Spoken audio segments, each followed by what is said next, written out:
Inquilab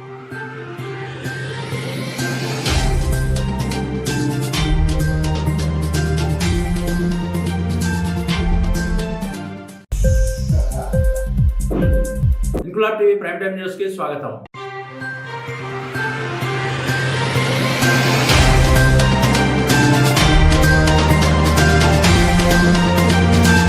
Vizianagaram railway స్టేషన్లో BJP జెండాలు రెపరెపలాడాయి. ఇటీవలే కేంద్ర ప్రభుత్వం 6 వందే భారత్ ఎక్స్ప్రెస్ రైళ్లు, 2 అమృత్సర్ రైళ్లను ప్రవేశపెట్టింది. అందులో భాగంగా విజయనగరంలో అమృత్సర్ ఎక్స్ప్రెస్ రైలుకు జిల్లా బీజేపీ నేతలు జెండా ఊపి స్వాగతం పలికారు. విజయనగరం రైల్వే స్టేషన్లో కేంద్ర రైల్వే శాఖ ప్లాట్ఫామ్ నంబర్ 1 పై స్వాగతం ఏర్పాట్లు చేసింది. ఈ కార్యక్రమంలో జిల్లా బీజేపీ నేతలు Eshwar Reddy, Pavani, Bhavireddy Sivaprasad Reddy, Kusumanchi Subbarao, railway senior TC Sharma, RPF commissioner సిబ్బంది శ్రీనివాస్, జీఆర్పీఎస్ఐ రఘు తదితరులు పాల్గొన్నారు.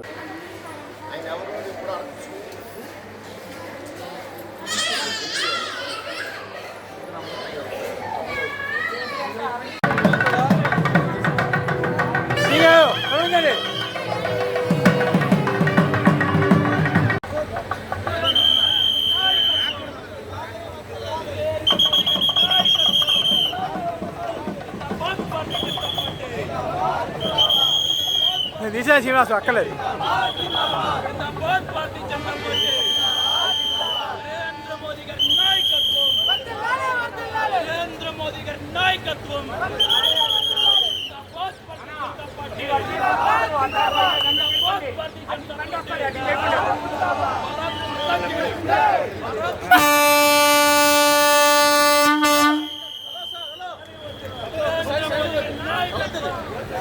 ఇంక్లాబ్ టీవీ వీడియోలు మీకు నచ్చినట్లయితే లైక్ చేయండి, షేర్ చేయండి, కామెంట్ చేయడం మర్చిపోకండి. సబ్స్క్రైబ్ చేయని వాళ్ళు వెంటనే సబ్స్క్రైబ్ చేసుకోండి. మా వీడియోలు మీరు వెంటనే చూడాలనుకుంటే కింద ఉన్న గంట సింబల్ని గట్టిగా కొట్టండి.